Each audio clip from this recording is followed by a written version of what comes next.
ఏపీలో శరవేగంగా ఎన్టీఆర్ భరోసా పింఛన్ల పంపిణీ కొనసాగుతోంది.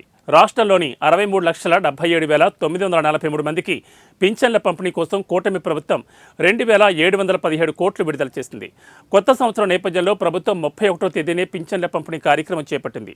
జనవరి 1వ తేదీకి ముందే పేదల ఇళ్లలో పింఛన్ డబ్బు ఉండాలని ఒక్కరోజు ముందుగానే పంపిణీ కార్యక్రమం చేపట్టింది సర్కార్.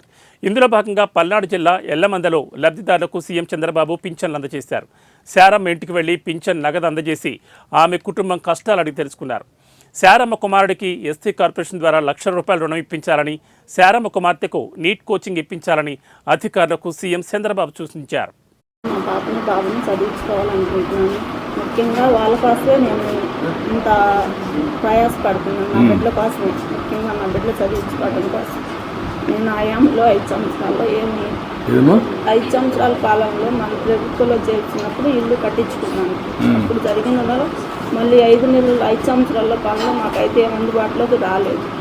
మేము చాలా ఆ 50,000 కట్టుకుని ఇప్పుడు నేను అప్పుడు ₹2,750 పింఛన్ తీసుకుంటున్నాను. ఇప్పుడు 4,000 వచ్చి నాకు అయ్యగారు నా బిడ్డని ₹4,000 పెట్టి నా బిడ్డ నేను పోషించుకొని చదివించుకుంటున్నాను. అబ్బాయి తెచ్చిన 200 జీవిత ప్రకారం మేము ఇంట్లో ఆయుధ ప్రకారం వాడుకున్న ఎట్నా సార్ పాపని చదివించుకునే సామతికి మేము ఇప్పుడు నువ్వు ఇచ్చిన డబ్బులు పెట్టి మేము వాడుకున్నాం. బాగా చదివించమ్మా పాపని, మంచి భవిష్యత్తు ఉంటుంది. డాక్టర్ అవుతావా? నమ్మకమేనా? నువ్వు కూడా చెట్టుకోవాలి, చదువుకుంటూ 2 పనులు చేయి. ఓకేమ్మా, నేను ఆ డబ్బులు కూడా ఇప్పుడు బిల్లు ఇచ్చేసేయమంటాను. ఇది కూడా పెట్టిస్తాం, సోలార్ పెట్టిస్తాం. ధైర్యంగా ఉండండి. ఈ పాపని ఏం కావాలో అవన్నీ ఇప్పించి చదివించాలి. నాకు MBBS చేసేట్టుగా మీరు మెంటరింగ్ చేయాలి. రేపటి నుంచి పాప జిల్లా అడ్మినిస్ట్రేషన్ ఉండాలి. ఒకటి టేక్ లాజికల్.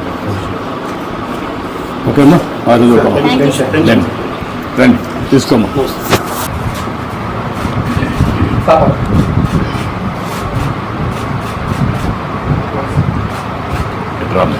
రండి పిల్లలు రండి.